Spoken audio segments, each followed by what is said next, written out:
Hi, boys and girls. This is Ms. Kathy. I'm so happy you've joined me today for another story just for you. I Dare You by Thirza M. When my brother Nat started daring me last Friday, I didn't know that I was heading for big adventure.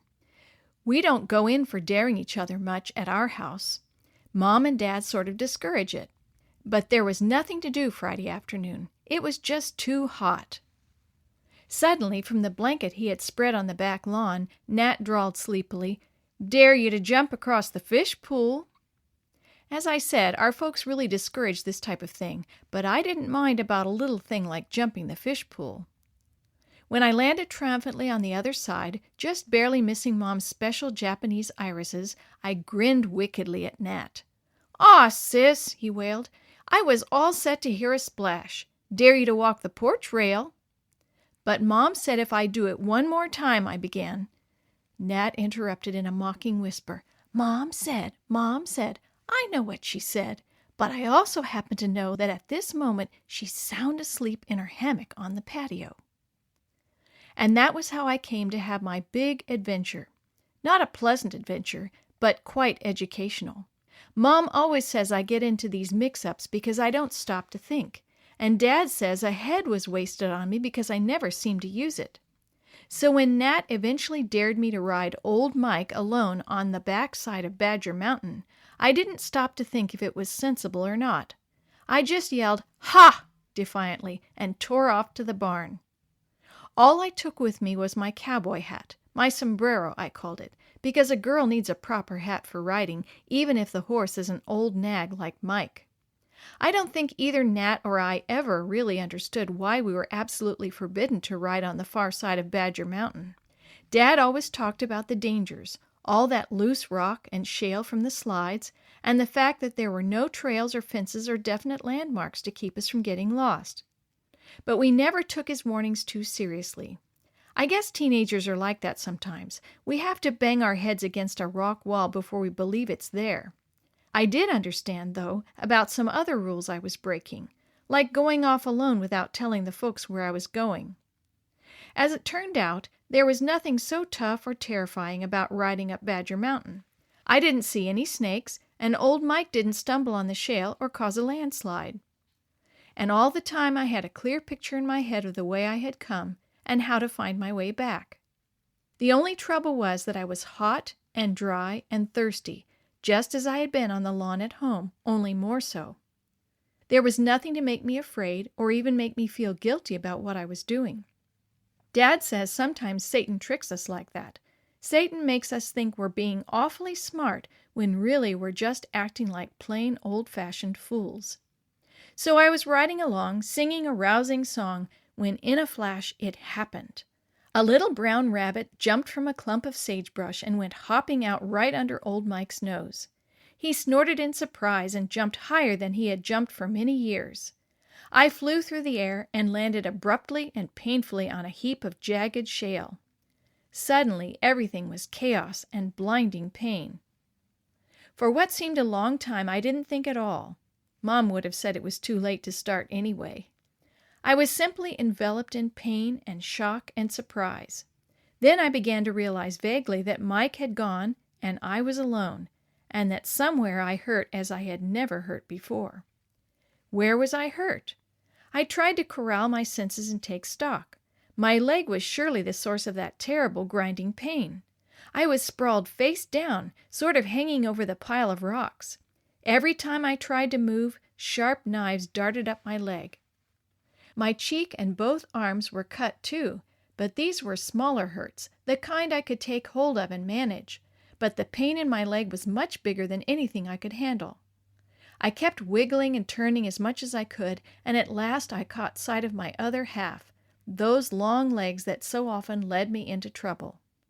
I could see at a glance that my right leg was broken. It was swollen and purplish with a sharp hump on one side that I knew must be the end of a bone. My head swam dizzily again, and I felt sick and absolutely terrified. Then suddenly all the things that I should have thought about before began pounding into my head.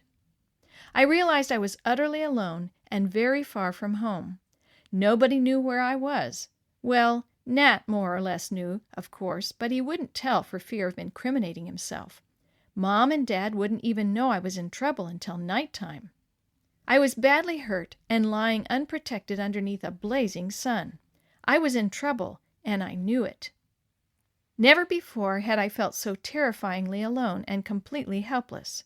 I wasn't used to feeling helpless, for I always considered myself pretty capable of managing on my own. That was one reason I had never been too keen on religion. When you're 14 and pretty smart, who needs any help from God? So here I was, alone and bashed on the rocks on the far side of Badger Mountain.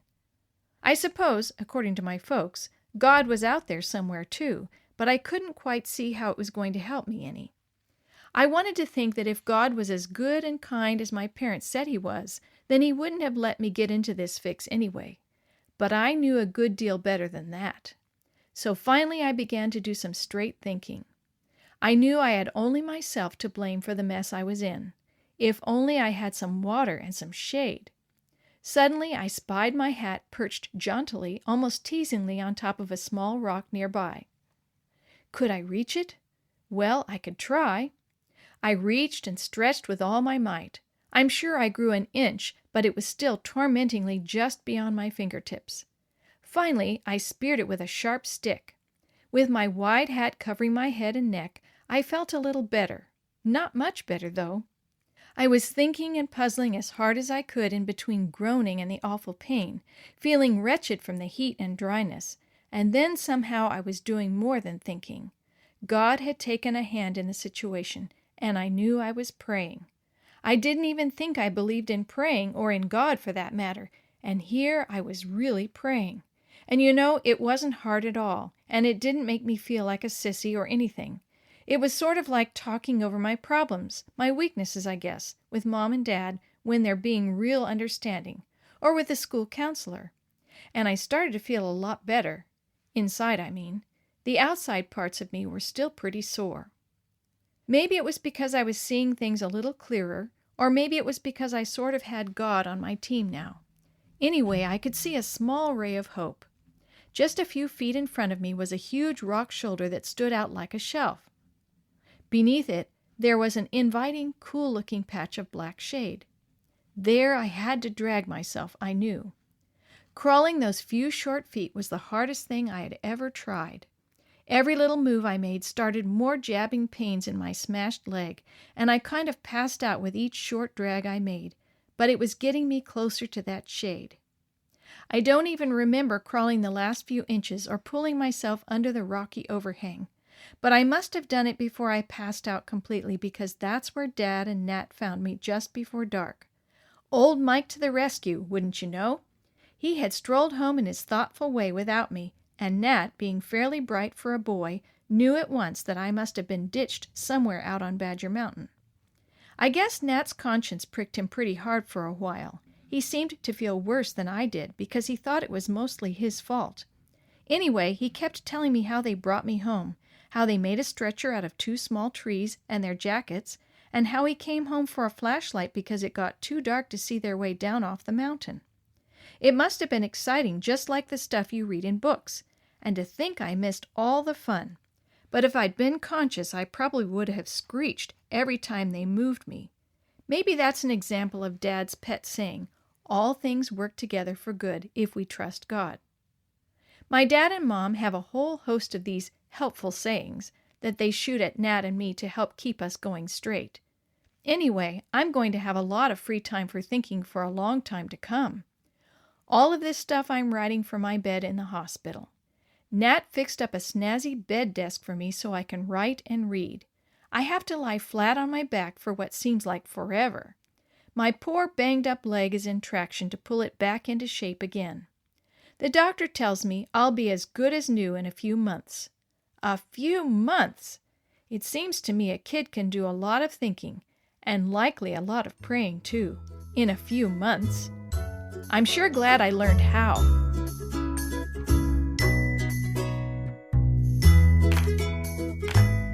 The story you have heard today is from Guide's Greatest Stories, written by various authors and compiled by Randy Fischel, and used with permission from the Pacific Press Publishing Association.